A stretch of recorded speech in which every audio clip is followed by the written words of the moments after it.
Assalamualaikum warahmatullahi wabarakatuh. Halo teman-teman, kembali lagi bersama saya Nadila. Jadi pada kesempatan kali ini saya akan melanjutkan materi mengenai open source IT teknologi. Di mana pada video kali ini kita sudah masuk ke bab yang keenam, yakni Linux installation. Sebelum masuk ke materinya, kita perlu tahu apa saja yang akan kita bahas pada video kali ini. Yang pertama, kita akan membahas mengenai download dan install VirtualBox. Kemudian kita akan membahas mengenai install Debian dan install Ubuntu pada VirtualBox, teman-teman. Oke, tanpa berlama-lama, mari kita langsung masuk ke materi yang pertama. Oke teman-teman, materi yang pertama ini adalah download dan install VirtualBox. Pastinya kita sudah tidak asing dengan yang namanya VirtualBox. Nah, VirtualBox itu apa sih? VirtualBox ini merupakan aplikasi yang digunakan untuk membuat dan menjalankan virtual machine. Nah, apa sih virtual machine itu? Virtual machine itu merupakan komputer virtual yang ada di dalam komputer asli. Jadi ibaratnya VM itu adalah komputer di dalam komputer. Nah, untuk mendownload VirtualBox, kita itu bisa pergi ke website virtualbox.org. Oke, mungkin di sini saya akan langsung berikan tutorialnya, teman-teman. Oke, teman-teman bisa search aja virtualbox.org. Nah, teman-teman bisa pilih yang download ya. Nah, jadi tampilannya seperti ini, teman-teman. Teman-teman bisa scroll ke bawah. Di sini, teman-teman bisa download sesuai dengan OS masing-masing. Karena laptop saya, OS-nya itu Windows, jadi saya akan download yang Windows. Kita bisa klik yang Windows. Nah, nanti dia akan otomatis mendownload ya, teman-teman. Nah, di sini karena saya sudah pernah mendownload sebelumnya, jadi saya tidak akan mendownload. Oke, di sini kita akan lanjut ke materi yang berikutnya, yakni bagaimana cara untuk install Debian. Oke teman-teman, jadi nanti sebelum install Debian pada VirtualBox, teman-teman itu harus download file Debiannya terlebih dahulu. Nah, teman-teman bisa pergi ke Google Chrome. Nah, teman-teman bisa pergi ke Google Chrome, kemudian ketikkan download Debian. Oke, enter. Kemudian pilih yang download Debian USB yang via HTTP atau VTP ya teman-teman. Kita klik. Nah, beginilah tampilannya teman-teman. Kemudian teman-teman bisa scroll ke bawah. Di bagian DVD atau USB itu teman-teman bisa pilih yang AMD 64 ya. Kita klik. Kemudian kita scroll ke bawah. Lalu kemudian kita pilih yang file ISO-nya. Lalu kita klik. Nanti dia akan otomatis mendownload ya teman-teman. Di sini akan otomatis mendownload. Karena di sini sebelumnya saya sudah pernah mendownload, jadi saya tidak akan mendownload lagi. Oke teman-teman, untuk menginstal Debian-nya, teman-teman bisa masuk terlebih dahulu ke VirtualBox-nya, kemudian pilih New. Di sini untuk namanya bisa bebas saja. Di sini saya akan beri nama Debian. Debian. Kemudian untuk lokasinya saya default saja. Nah, di sini teman-teman bisa langsung finish. Oh ya, teman-teman, untuk OS-nya itu nanti dia akan menyesuaikan dengan namanya. Misal di sini saya ketikkan Debian, nanti di sini OS-nya akan berubah menjadi Linux. Kemudian di sini untuk OS distribution-nya itu Debian, kemudian untuk versinya itu Debian 64 bit ya. Oke, kita finish. Nah, kemudian kita pilih filenya, lalu kita pilih storage. Nah, di bagian yang ada tulisan empty, ini teman-teman bisa pilih yang icon biru seperti ini. Kemudian choose filenya. Nah, di sini teman-teman bisa pilih file ISO yang tadi teman-teman sudah download. Di sini saya pilih Debian yang ini tadi. Kita klik open. Oke, kemudian kita klik OK. Di sini kita bisa start atau kita jalankan virtual machine-nya. Kita tunggu sebentar, teman-teman. Nah, jika tampilannya seperti ini, teman-teman bisa pilih yang graphical install ya, karena kita itu masih pemula. Oke, kita tunggu sebentar. Nah, untuk bahasanya kita bisa gunakan bahasa Indonesia saja, teman-teman, untuk memudahkan. Dan kita continue. Di sini untuk lokasinya juga Indonesia ya, teman-teman. Kemudian untuk papan tombol ataupun keyboardnya kita bisa pakai yang Inggris. Seperti biasa. Ya, kita tunggu.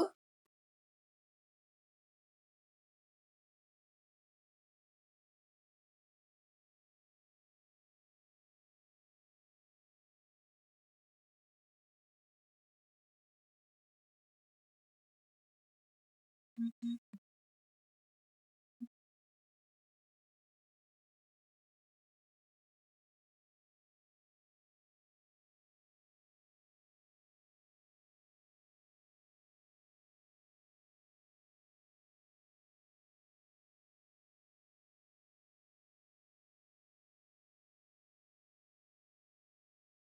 Oke teman-teman, untuk nama hostnya kita oke teman-teman, untuk hostnya atau nama untuk hostnya itu kita bisa bebas. Di sini saya beri nama Nadila. Kemudian kita lanjutkan. Kemudian untuk domainnya kita juga bebas, teman-teman. Di sini saya pakai Nadila saja, Nadila Rama. Kemudian kita lanjutkan. Nah, di sini itu nanti akan terdapat dua sandi, teman-teman. Yang pertama sandi untuk root dan yang kedua itu untuk sandi kita login ke servernya. Nah, root ini merupakan bagian paling atas dari server kita. Nah, dalam praktik lapangannya langsung, root itu atau sandi root itu harus rumit ya, teman-teman. Karena jika mudah ditebak oleh orang lain yang tidak bertanggung jawab, itu akan sangat berbahaya ya, teman-teman. Nah, kita buat sandi rootnya terlebih dahulu.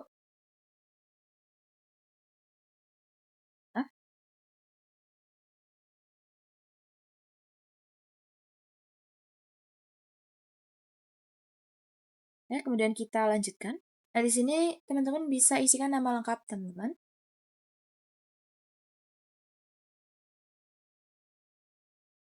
Kemudian kita lanjutkan.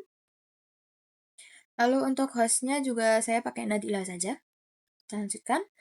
Nah, di sini kita akan membuat sandi untuk kita masuk atau login ke servernya ya teman-teman. Nah, di sini saya sandinya terlebih dahulu.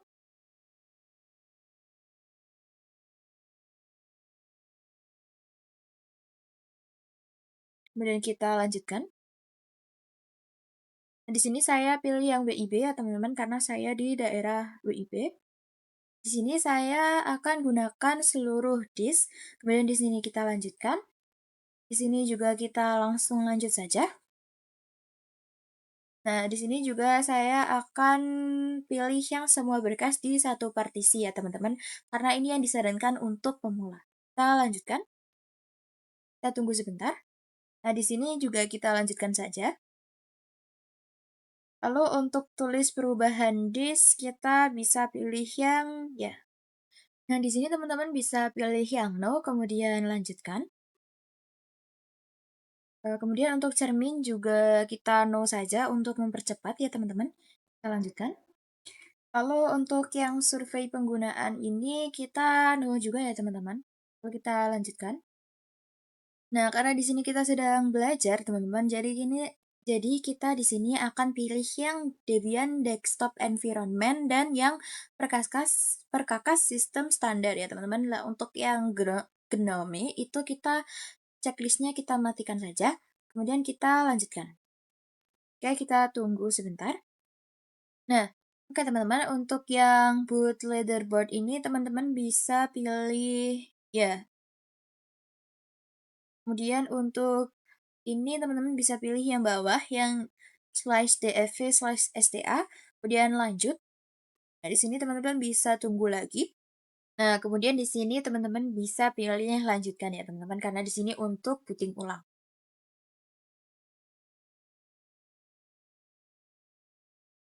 Oke, di sini teman-teman bisa tunggu saja karena prosesnya lumayan lama. Di sini teman-teman bisa enter. Oke teman-teman, jadi tampilannya seperti ini ya. Teman-teman bisa klik yang ini, lalu kemudian untuk passwordnya kita masukkan yang tadi sudah kita buat. Kita enter. Oke teman-teman, jadi beginilah tampilan desktop pada Debian ya teman-teman. Jadi dia seperti desktop pada laptop kita saja. Nah, tapi ini versi yang Debian. Oke, mungkin materi untuk install Debian segini saja. Nah, kita akan lanjut ke materi yang berikutnya. Oke teman-teman, untuk materi yang berikutnya ini adalah install Ubuntu. Ya, kita sebelum install Ubuntu ke VirtualBox, kita perlu download Ubuntunya terlebih dahulu ya teman-teman. Nah, teman-teman bisa ke Google Chrome terlebih dahulu. Nah, di sini teman-teman bisa ketikkan Ubuntu Release. Kemudian teman-teman bisa pilih yang paling atas. Nah, nanti tampilannya seperti ini ya teman-teman. Di sini saya akan mendownload yang Ubuntu versi yang 22 ini teman-teman. Nah, di sini teman-teman bisa klik, kemudian scroll ke bawah. Nah, kemudian teman-teman pilih yang ini ya teman-teman, yang server install image. Nah, jadi di sini akan menginstal yang Ubuntu server. Nah, teman-teman klik. Nah, kemudian nanti dia akan otomatis mendownload ya teman-teman di sini. Nah, di sini saya tidak akan mendownload karena sebelumnya saya sudah pernah mendownload. Nah, untuk mendownload Ubuntu servernya atau Ubuntunya, teman-teman pertama-tama masuk terlebih dahulu ke VirtualBox-nya, kemudian pilih New. Kemudian di sini teman-teman bisa namakan bebas, saya akan beri nama Ubuntu. Nah, di sini kemudian lokasinya saya pilih yang default saja. Di sini karena dia Linux, lalu dia OS distribusinya Ubuntu, nanti dia akan otomatis ya teman-teman, dia akan berubah menjadi Ubuntu, kemudian untuk versinya itu Ubuntu 64-bit. Kemudian kita finish. Sama seperti tadi, teman-teman bisa klik yang storage, dan di sini pilih yang empty, dan pilih yang icon biru seperti ini. Lalu kemudian teman-teman pilih yang choose a disk file. Nah, di sini teman-teman bisa pilih file ISO yang sudah teman-teman download tadi. Di sini saya akan pakai yang versi 22. Lalu kemudian saya open, kemudian oke. Nah, di sini teman-teman bisa jalankan.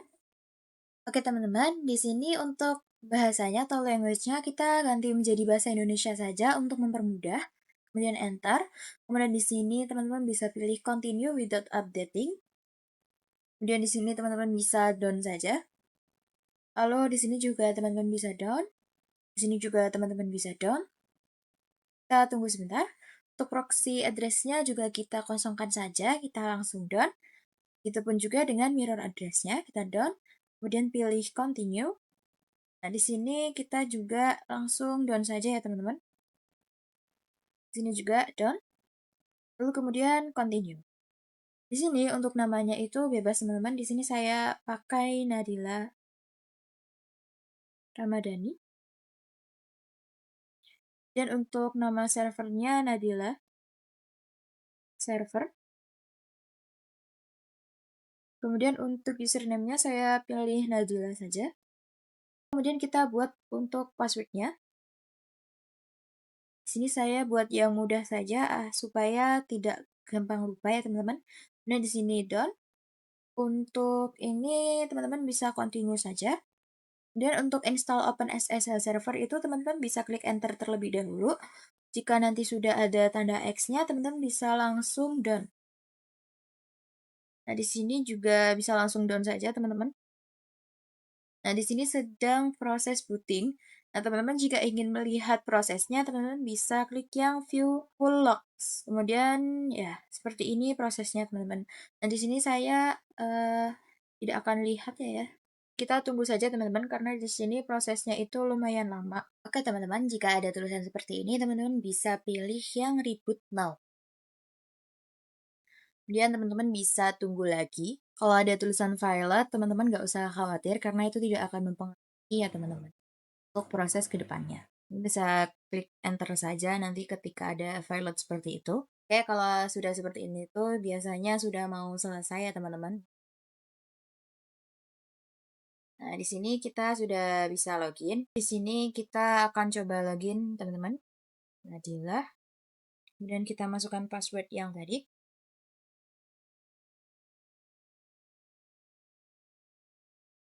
Ya, di sini saya sudah berhasil login ke Ubuntu server yang sudah saya buat. Oke teman-teman, mungkin itu saja yang bisa saya sampaikan pada video kali ini. Semoga apa yang saya sampaikan itu bisa bermanfaat bagi teman-teman semua. Jika teman-teman suka dengan video saya, jangan lupa like dan subscribe. Terima kasih sudah menonton. Bye-bye!